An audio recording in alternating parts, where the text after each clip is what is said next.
there, my name is Beck, and the Rabbi from another planet. Please like, share, and subscribe, and ring that little bell so you're notified when new videos drop. And I've been watching Star Trek Discovery. I've been quite regretting watching Star Trek Discovery. It's freaking awful. It's terrible. It's so bad. It's so bad, and it's getting worse. It's not a good show. I don't recommend it. And we're going to dissect it. We're going to dissect it in this review. Yeah, I've taken a lot of notes. And it's just, oh my God, it's so bad. I can't really describe how bad it is. It's written by this woman called Bo Kum Young. Look, looks like a 12-year-old to me who knows nothing about nothing, and clearly a diversity hire, because the script is terrible. The script is not good enough, and the reason it got made is because people who aren't good enough are in charge, and that's why it's just very, very bad TV. But again, it makes for quite entertaining YouTube. I've watched it, so you don't have to. Just go through this review. Clearly, you will know everything that happens, and you can go and listen to all the other fantastic YouTubers tear this abomination apart, which is what it truly does. But before we get into it, guys, can you hit the like button? That'll be nice. Can you hit the share button? That'll be super nice. That'll be actually really, really nice. But if you can hit the subscribe button, fan-dabby double dozy, that'll be fantastic. I'm about, a couple 180 subscribers off 2,000. If you get me up there by New Year's, that'll be fantastic. Thank you very much. If you subscribe to the channel, if you subscribe to the channel, which is free, costs you freaking nothing, other than making me happy. You can also enter my weekly competitions, and I just packaged up a bunch of them to mail out. So I'm actually quite excited. I can't get freaking envelopes. You know that? I can't get envelopes. I'm having to fashion them out of like paper and like cardboard if I want to put like something stiff in to keep it together. And like I found some bubble wrap running around. I'm reusing it. I can't buy envelope. It's the weirdest thing. But anyway, so I have high hopes that these prizes will get out shortly. The prize this week is Robots of Death, the fantastic 1976 Tom Baker Doctor Who adventure with a terrible cover, horrible cover. I should have given this away a week ago, but I was tardy. I'm probably going to do it on Saturday or Sunday. I don't know. It's got to be soon. It's gone for 2 weeks. It should have been a week. You also get this fan-made cover, which is so much freaking better than the direct they give you that it came with. All you need to do to win it, is subscribe to the channel, and in the comments leave the hashtag Taron Capel. If you don't know who that is, well, you can better watch Robots of Death, and that would enlighten you to everything. Fine. Let's look at this episode of Discovery, which will enlighten us to many things, but many things that we just don't want to know and don't care about. So it starts off, we have a recap again, and we just reminded how freaking awful this show is. They show you all the worst parts as quickly as possible.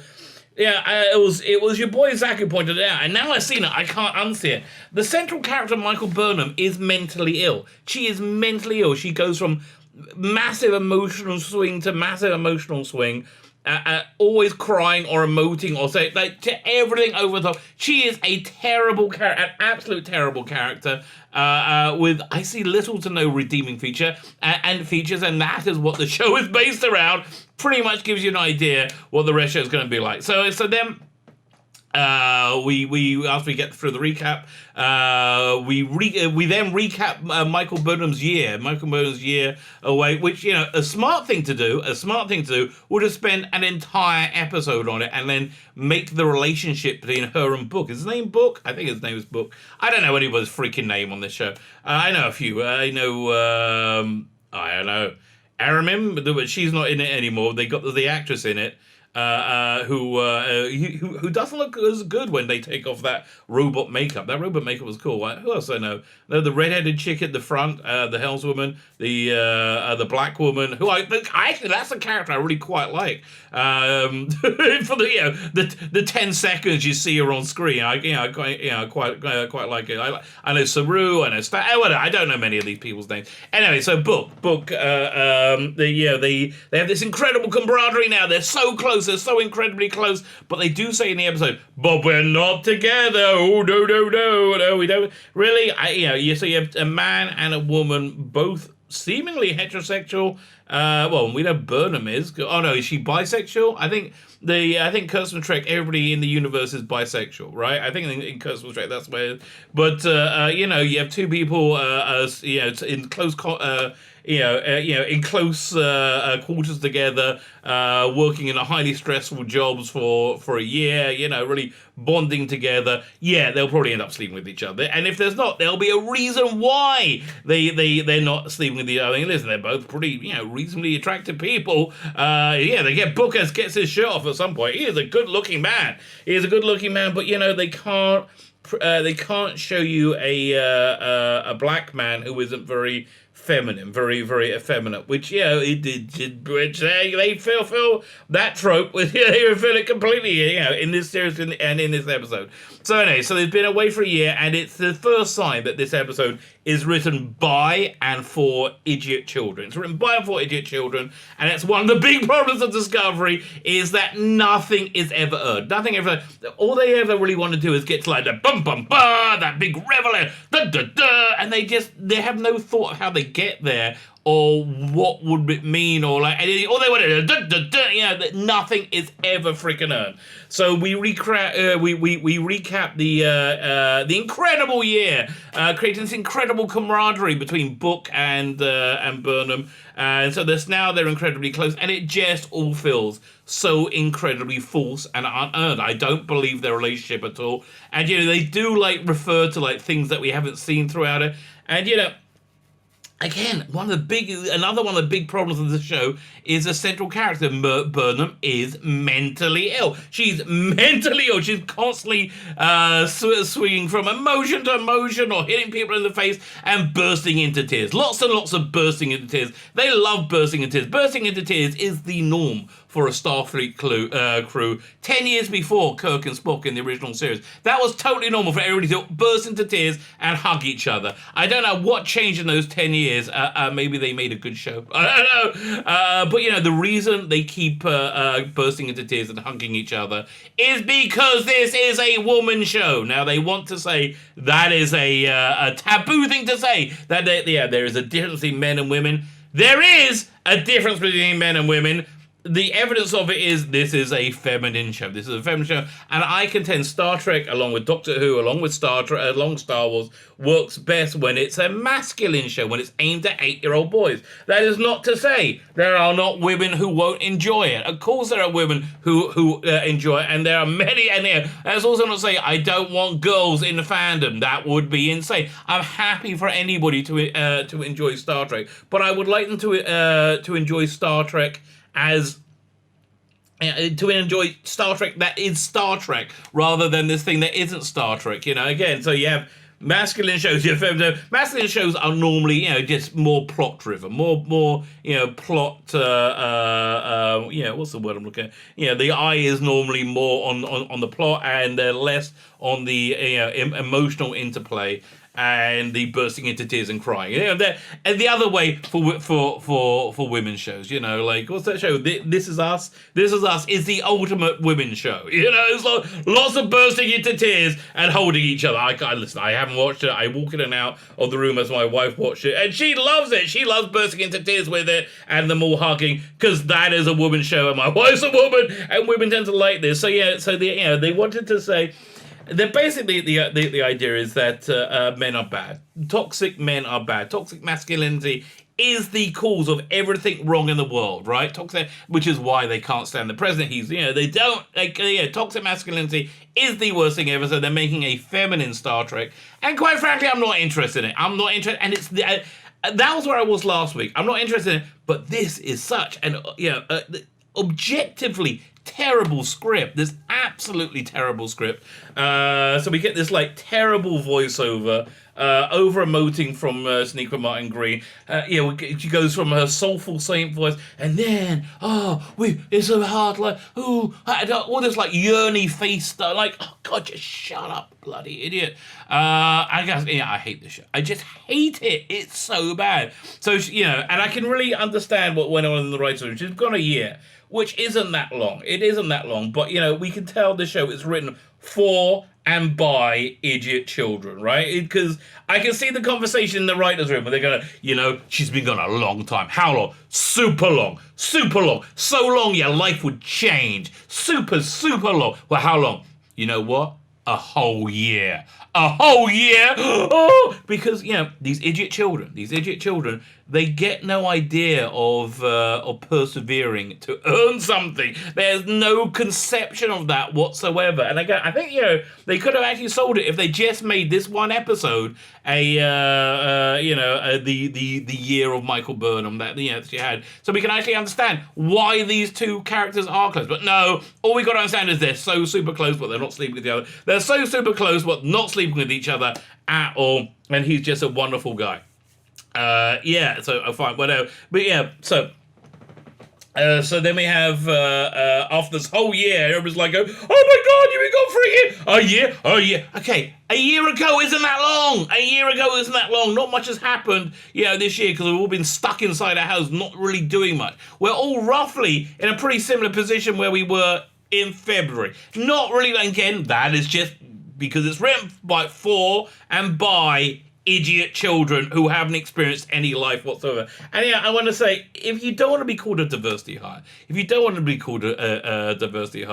I would say don't trade on your identity, which I believe this writer does. She's Vietnamese, which that makes them feel pitiably higher than film very stunning and brave. They're very progressive, and if you do that, just make sure you deliver a really good episode that meets the audience's expectation, which this doesn't. If you don't do that, you are going to be called a diversity hire. You know why you're going to be called a diversity hire? Because you are a diversity hire. For God's sake. That's the reality of it. I'm sorry you don't like me saying it, but still, you don't want me or anybody else to say it, then do better. This is not good enough. This was a terrible piece of writing. So anyway, and we're still in the pre-title sequence, right? That's how bad this is.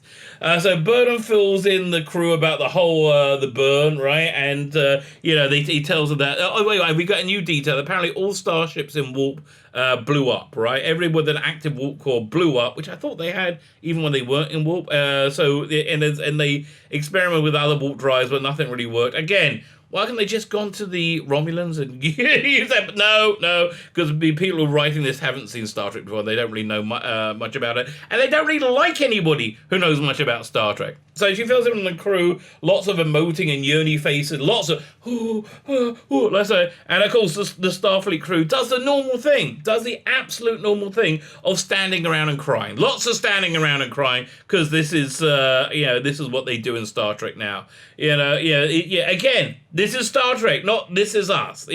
But who could tell the difference? This is us with spaceships. And I think, I don't think putting the spaceships in, which seems quite expensive, will get them more viewers. Why don't they just make This Is Us, right? Why don't they just do that instead? Why don't they just make a girly... If you want to make a girly show, make a girly show. Why do you have to make Star Trek girly show? I don't know, but that's what they have to do. Well, the reason they have to do it is because, again, Star Trek is a cultural expression of toxic masculinity, and they gotta fight against toxic masculinity with every fibre of their being, because they are crazy, stupid children. Then again, we haven't even hit the titles yet. Then Burnham, because she is the bestest ever, the absolute bestest ever, she then dubs Saru to be captain. Now, the reason Saru is a acceptable male, is an acceptable masculine presence, is because he is the ultimate wish fulfillment, a father figure for any... for your average girl who's writing or hopefully watching this. I don't think anybody's watching this, quite frankly. He always sees you for what you are, what a wonderful, accomplished woman that you are. He sees you and he validates. See, that's what Saru is, and that's how they're writing Saru. And then finally we get to the titles. Oh God! And I'm like, I'm really only 5-10 minutes into this trek, and yes, the truth is I am. So then, after the titles, Burnham catches up with Tilly, and of course, they have a good cry. Now, listen, Mary Wiseman is actually, I don't really think she's right for Star Trek. I think she's good in this show. I would say she's good in the show. Her hair is freaking incredible. Like, she's got the most amazing hair I've ever seen. She has noticeably put on 20 to 30 pounds in between seasons. Now, listen, she had a baby. The actress, had a baby, and, I don't want to... diss her for that, but it's so noticeable. It's so noticeable, like how much bigger she is. I think maybe there should have been like some, somebody went through a time warp and she got made fat somehow. I don't know. Again, I'm not ranking on it. I just like, why you really got to mention that, right? I think you've really got to mention, like very noticeable thing. But again, they don't mention very noticeable things like how everyone on this ship is either a female or either female or an acceptable male. There's no toxic masculinity on Discovery. Fine. So they give Book some dilithium. Now listen, wasn't it just last year you had this incredible, stunning, and brave woman of science? It's an incredible, super genius woman of science who was a teenager royalty who was really into ice cream, who invented the machine that recrystallized dilithium. Wouldn't that be kind of handy right now in a universe without dilithium? But no, they forgot about it because this is the show where nothing really matters. And so much so, the first episode of this season was called "The Hope That Is You," and all of them got these really pretentious. "The Hope That Is You," Part 1. Now the second part was supposed to be the Hope That Is You, Part 2. But they decided, we'll change that, and nothing matters. Nothing matters. That part was like, why could they not just like erase the Part 1? The Hope That Is You. No. Because nothing. So anyway, so Discovery is now the bestest ship in the whole universe because it's got all the dilithium. It's got tons of dilithium, which apparently they carry quite a lot. Plus, all those like 20th century, 22nd century resources. So they get the ship repaired with all these cool little drones, like. And again, I'm thinking, if this is a universe with like limited resources, which apparently it is, limited resources, and they got not one but two functional faster than light drives on their ship, right? If they. Maybe they don't want to like just lavish everything on like let's make everything up. No, you maybe want to do a bit of bit of split, but no. They repair the ship because nothing matters from before. The ship can be broken and repaired infinitely. As we're actually going to see later in the episode. And listen, if they've got a functioning ship and no dilithium, why not slingshot around the sun, go to the past and pick up some dilithium? Or maybe somebody with like a functioning warp drive do that. Why doesn't somebody do that? That would be smart, wouldn't it? Or then go back to find out when the burn happened. These are all very, very easy ways to do. Or couldn't they not use Burnham's time suit that she blew up for some reason? But really, they got the plans. They can make another one, right? Why don't they just do that? There's so many, there's so many things that if you stop and think about it, for more than 20 seconds, you go, that's kind of stupid. But again, it is kind of stupid. It is Star Trek Discovery, one of the dumbest shows I've ever seen. Michelle Yeoh, what's her name? Giorgio. Philippa Georgiou keeps walking in and out, chewing up the scenery, and she's in a different show to everybody else. She walks in like, she's very Klingon-y, very swaggery, and she just like, how does this person fit into the tone of the show? And like, I get it. She's like a a wild card they threw in. She's the Neelix of the show, but I think I'm probably a little bit better than Neelix, right? But basically that's what she is. She walks around going, stupid Starfleet people being peaceful. Then blow them up.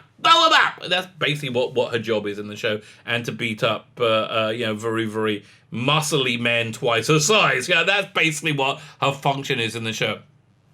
So, Burnham has another mentally ill, over-emoting speech about how she will save the future. We do. She will not let this stand, and she's going to save the universe because she's the bestest ever. But she's not smart enough to work out she could just go back in time and get some more dilithium and work out and see and go to the burn before it happened. Nobody thought of that. No, okay, because they're all morons. These are written by idiot children who have never seen Star Trek before. So they have this weird plan because they're going to go to Earth now, and because there's a Starfleet general who's left a message somewhere saying, we're on Earth, come to Earth. But they're scared to go there, so because of all their dilithium. So they put all their dilithium into Bookship, which they then have to keep in the hold, right? For some reason. Yeah, because he can mask it, and they can't do that on Discovery. Somehow, fine.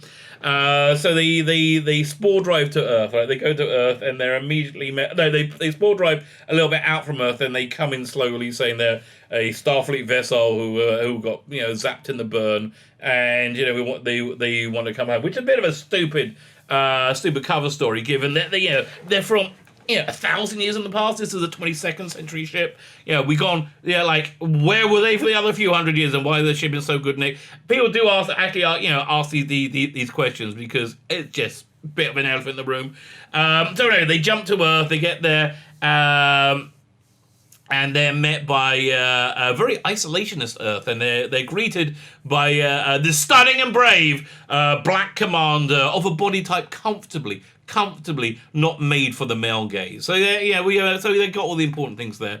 And then we have some apologetics, which I feel them reaching out to their fellow Americans, where they say, we don't hate you for not sharing our political biases, we don't hate you. You're morons. You're just stupid morons who have been, for the best of reasons, of course, have been duped into being isolationist, xenophobic.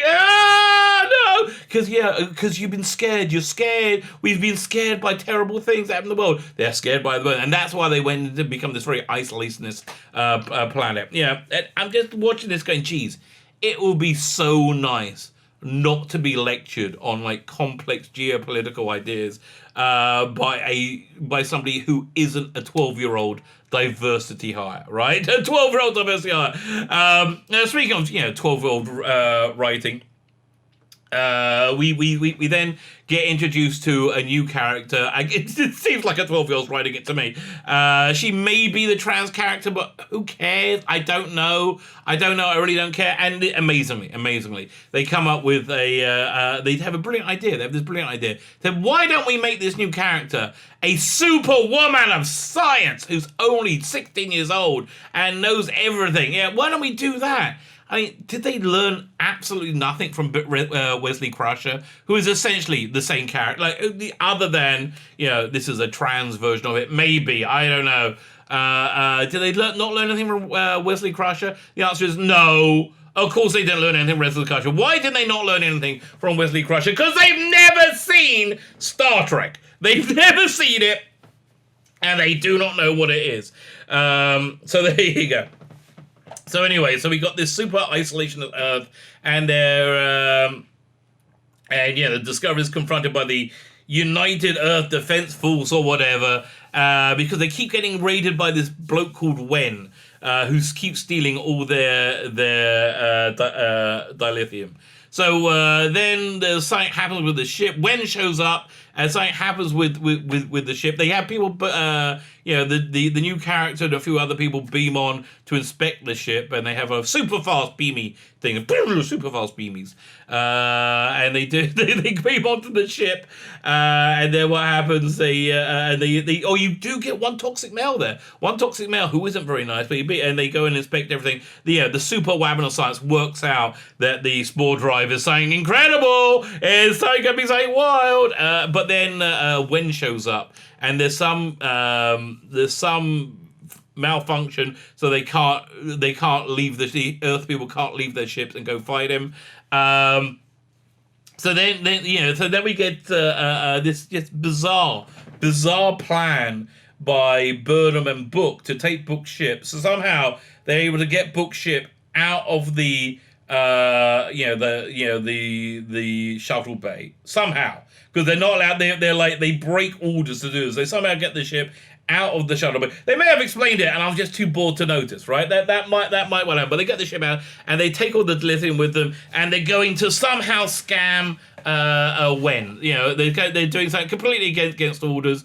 The Earth people do not like this. They listen. Wen cannot get that dilithium. They will be unbeatable with that dilithium. Now they don't know what Saru knows, that this is Michael Burnham. She's stunning and brave, and she can't do anything wrong, so nothing can go bad, even though she's directly breaking his orders, right? She's directly breaking his orders, but this is Michael Burnham, and she can do no wrong, right? So, but the Earth people don't know that, so they say, okay, we're going to blow up Michael Burnham, and the Saru says, oh, no, you're not going to blow him up now. In the cut between this, we get some more incredibly fake, unconvincing, unearned camaraderie between Burnham and Book, reminiscing about their wonderful year together. Shall we try this plan? No, they're talking about adventures that clearly they have no emotional connection to and never happen. And it's just like, oh God, can you just freaking earn something, some freaking time? Oh, it's awful. I hate this show. I really, truly, if I haven't been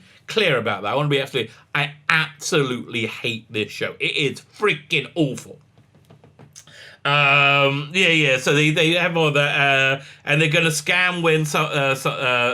So the airships are gonna like fire on Burnham and Book, and Saru's like, no, not Burnham, she's the bestest ever,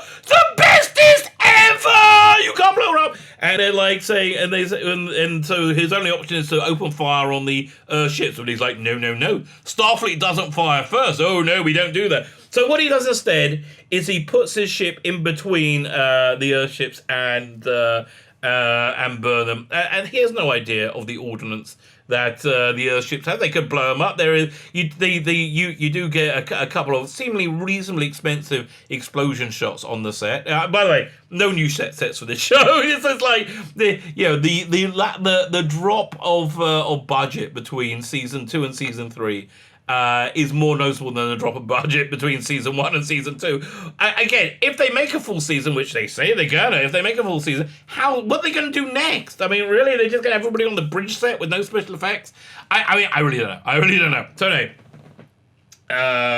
so Saru throws himself in harm's way, and you get the red-headed helmsman saying, wait a minute, we just fixed the ship, should we do that? Well, the black helmsman says, no, Saru's the captain, we're going to do whatever he says, because he's the bestest ever, and he makes us feel good, he makes us feel all good, warm and good inside, like I wish my father did. I wish my father made me feel good like Saru, which is, you hear the writer typing that, oh, I want my daddy to recognize me like Saru does, please. But anyway, so apparently Discovery can take unlimited damage and be repaired over and over again. So when we see Wen, we finally see, I just assumed he was a guy wearing this weird space helmet, right? Wearing this helmet on his head. It wasn't until a few minutes later, this big reveal about him, I'll tell you in a second. Spoilers, by the way. This big reveal about him that I found out, that I realized he was supposed to be a whole brand new type of alien, a whole new type of alien species that we haven't seen before. Now, if there's no interstellar travel, how did this new species get to be hanging around Earth? Nothing matters. Nothing freaking matters, because it just doesn't. So, of course, Burnham outwits Wen, of course, and they captures him and brings him on to Discovery. And in one of the most unsurprising reveals ever, while Saru is reintroducing diplomacy back into the universe and helping break through that awful xenophobia. Now, thankfully, you had non-toxic males in charge. You had the black stunning black woman in charge, and so she would understand it. So he brings back diplomacy into the world, into the universe, and again most unsurprising reveal ever. Turns out that Wen is really a human too, wearing an unconvincing mask, and it turns out he's from a colony on Titan that supplies are running incredibly low after they had some kind of disaster. Who cares? Had some kind of disaster on Titan, so they came to Earth to help, and Earth fired on them. So then they said, we're going to pretend to be aliens and start raiding you instead. So I got a question then. like, why do they need to pretend to be aliens? Like, well, couldn't they just say we're from Titan? Or couldn't they just say we're just raiding humans raiding you? Like, why do they have to pretend to be these aliens? How does that benefit them? Like, how does that benefit in the scam? I mean, again, if they want to say they're from Titan, then just don't say where you're from. Really, that would seem to be a good idea, but okay, I don't know. That just seems to be logic and reason, which are things that are absolutely verboten in the writers' room, because what's much more important is the relationships and the hugging and the crying. That's far more important. So then Saru easily negotiates a treaty between the two, and Kelsa, the message is, we're stronger together. We're stronger together. Don't give in to xenophobia. Don't give in to your fear, because we're all stronger together. Yeah, no, it's not that. It's, oh God. Again, this is like an idiot child's understanding of political talking points, which they don't understand at all. At all. What is it? It's but nothing about it.